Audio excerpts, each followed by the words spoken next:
这是推理女王阿加莎笔下的第二大侦探马普尔小姐。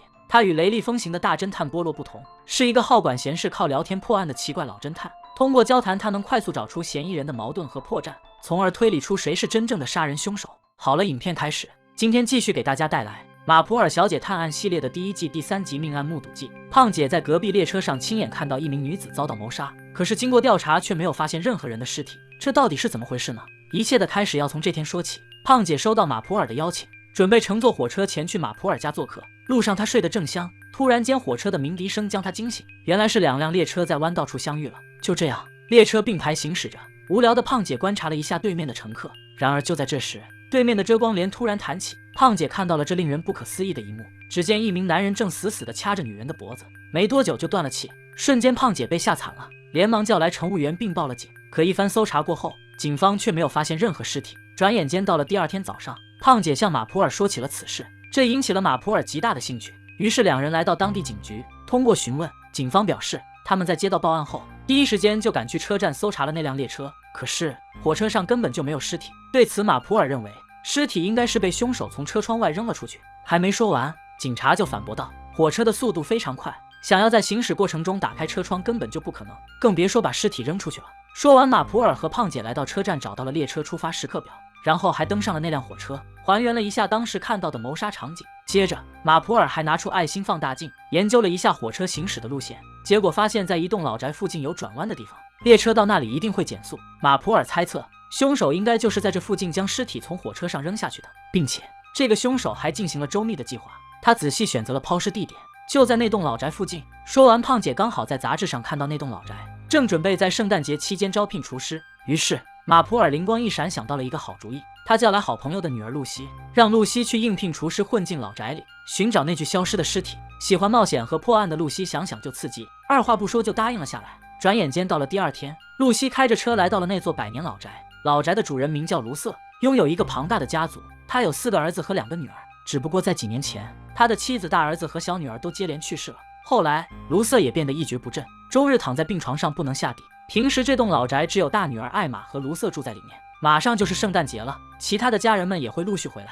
露西和艾玛正交谈着，突然间一名男人带着2个孩子走了进来。此人是艾玛的妹夫，也就是那个已经去世了的小女儿的老公，他叫布莱恩。穿绿色风衣的孩子是布莱恩的儿子，旁边那个小孩呢是布莱恩儿子的好朋友。随后在艾玛的带领下，露西见到卢瑟并成功被录用。正交谈着，突然外面又来了一名男子，是卢瑟的2儿子雷蒙德。见他是一个人来的，艾玛立马下楼询问他，你的女友呢？然而雷蒙德却什么都没有说，一脸沉重地回到了自己的房间。这到底是怎么回事呢？难道列车上遭到谋杀，消失的那名女人是雷蒙德的女友吗？这是侦探推理迷必看的一部经典探案神剧，由阿加莎的同名小说改编。不看到最后1分钟，你绝对猜不到凶手。露西小姐成功混进老宅，当起了卧底。另一边的马普尔也在警察朋友的帮助下，偷偷来到老宅附近租了一个房子，准备和露西对接线索，调查清楚这一切。这天露西正在做饭，小女儿的丈夫布莱恩时不时就跑过来献一下殷勤，看得出来他对露西有那种想法。转眼间到了晚餐时间，卢瑟在饭桌上责骂着自己的2儿子雷蒙德。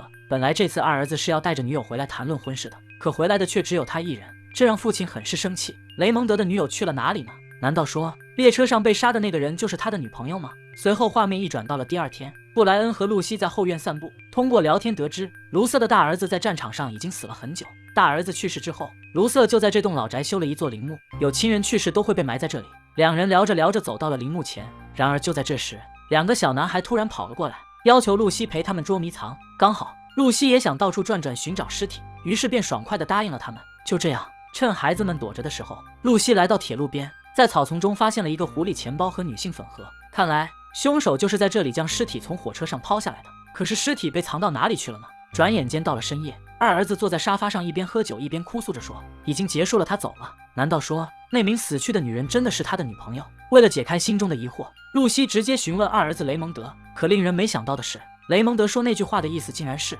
他的女朋友跟别人跑了，并没有死。说完，露西一脸懵逼，他还以为案件被他给破了呢，白激动了。随后露西在老宅附近到处寻找着尸体，忽然间他想起一个地方很适合藏尸，那就是后院的陵墓。二话没说，他拿起手电筒就来到了陵墓中。刚进门就看到其中一个石棺的盖板没有盖好，露西以为尸体就藏在里面，于是壮着胆子打开一看，结果是具干尸。就在他以为案件又无望时，露西突然看到围墙边有一截狐狸皮毛露了出来，便好奇地拉了一下。结果下一秒，一只女人手露了出来。随后警方到达现场，带走了女人的尸体。卢瑟因为身体的原因，当地的医生经常会过来给她看病，一来二去便和大女儿艾玛互相产生了情愫。但是医生却一直没敢求婚。与此同时，露西带着那2样捡来的东西找到了马普尔和警探。现在女人的尸体已经找到，可凶手到底是谁呢？为了获得更多线索，警方把卢瑟的3儿子和小儿子也叫了回来。老三是个软饭男，娶了个多金的老婆，婚后就一直生活在岳父家里。小儿子呢是个自由画家，最近在西班牙作画，刚好他的父亲卢瑟也非常喜欢画画，于是便深得父亲的喜爱。所有人员到齐后，警方开始依次询问他们案发时都在干嘛。二儿子表示他当时在喝酒，小女儿的丈夫布莱恩声称他当时和艾玛在商店里买圣诞节要用的东西。老三表示他当时和妻子在朋友家开 party， 而小儿子呢声称案发时他还在国外的工作室作画，由于太过投入，他错过了飞机，所以今天才赶到家。调查结束，露西找到警探，向警探汇报了一下老宅里的情况。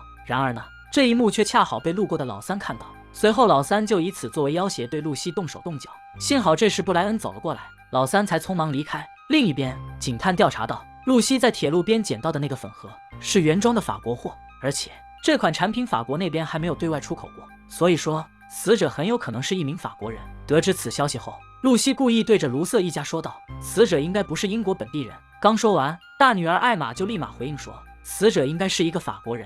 然而她是怎么知道的呢？看来艾玛知道一些内幕。随后露西将此事告诉了警探和马普尔，警探立刻找到艾玛，案件也终于迎来了新的线索。马普尔和警探在餐厅共享着调查结果，突然间负责给卢瑟看病的那个医生走了进来，他高兴地向2人打着招呼，说是已经向艾玛求婚成功。接着医生讲起了卢瑟一家的往事，当年卢瑟的妻子病重卧床，到死也没有见到大儿子和大儿子的妻子，他们是在其母亲死后的第2天才赶到的。大儿子的妻子名叫马丁，是一个漂亮的法国女人。不久后大儿子死在了战场上，马丁也就彻底消失不见了。说完，马普尔怀疑那具尸体就是马丁，可是凶手为什么要杀他呢？此时露西传来消息，大女儿艾玛也认为那名死者是一个法国人。然而她为什么会这样认为呢？抱着疑惑，警探找到艾玛，一番询问过后，艾玛拿出一封信说道，这是马丁寄来的，上面马丁声称他有一个儿子，最近想带儿子来见一下家里人，要一些抚养费。艾玛表示，我们家族有一个规矩，那就是只有长子才能继承家族的所有遗产，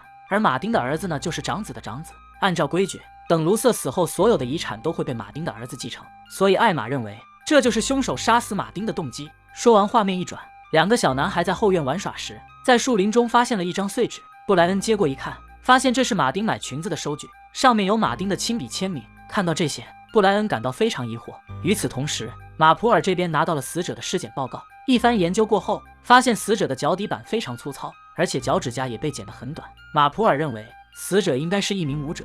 为了验证自己的猜想，马普尔和警探来到镇上唯一一家舞蹈剧院，通过询问发现，他们剧院这边最近刚好有一个舞者失踪了，名叫安娜。安娜是一名法国人，年纪有些偏大，据说安娜有一个英国丈夫，但是他们2人好像很久没有联系过了。说完，画面转过，老宅里的所有人在吃过晚饭后都食物中毒了。露西赶忙叫来医生，检查后发现他们只是轻微中毒，有人在饭菜里下了药。诊断结束，医生正准备离开，然而就在这时，房间里突然传出2儿子的惨叫，2人连忙冲过去查看，结果发现2儿子已经死在床上，彻底没了呼吸。随后接到报案，警方赶到现场，医生将晚餐提取出来的样本交给了警探。另一边，马普尔正在询问露西，你做饭的时候都有哪些人去过厨房？露西表示，布莱恩、2儿子、小儿子和3儿子都去过，其中2儿子还表示他马上就能得到一笔巨款，这是怎么回事呢？说完，画面一转，露西在厨房做饭，突然3儿子凑了过来，又想要动手动脚，还好布莱恩再次及时出现，制止了老三。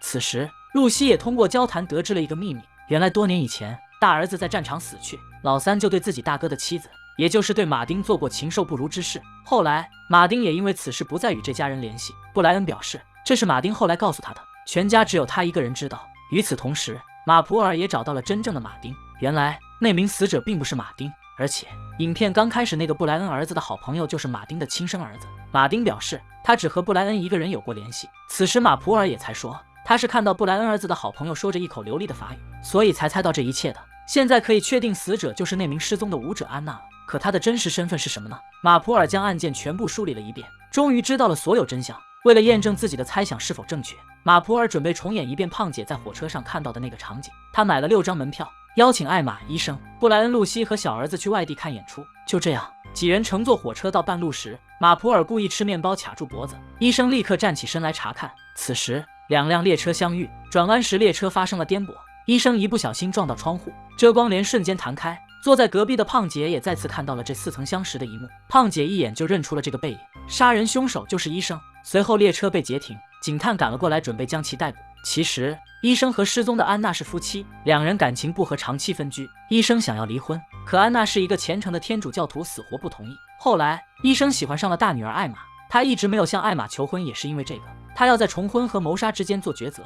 最终他选择了谋杀，设计在列车上杀死自己的妻子，然后将尸体扔出窗外，藏到老宅的陵墓里。医生知道尸体迟早会被发现，于是他给死者制造了一个新的身份马丁。医生在1周前就用马丁的口吻写了一封信寄给艾玛，并且还故意在后院的树林里留下那张假收据。他这样做的目的就是为了把嫌疑指向这一家人。二儿子的死也是因为他发现了医生的秘密。还记得他跟露西说过，最近自己会得到一笔巨款，这是因为他看到医生将收据放在了树林里。二儿子抓住了医生的把柄，想要以此作为要挟勒索一笔，所以医生才设计将他杀死。那晚所有人食物中毒，其实就是医生搞的鬼，饭菜里根本就没有毒，毒是被医生下在酒里的，送给警方拿去检测的食物样本里有毒，也是医生后面才下进去的。马普尔表示，医生先是让所有人都轻微中毒，然后借着给他们做诊断的机会，偷偷去给二儿子补了一针。事情的真相就是这样，一步错，步步错。最后医生被警方逮捕，案件也就到此结束了。一场因爱而生的犯罪，最后的结局令人唏嘘。好了，喜欢阿婆的点个赞，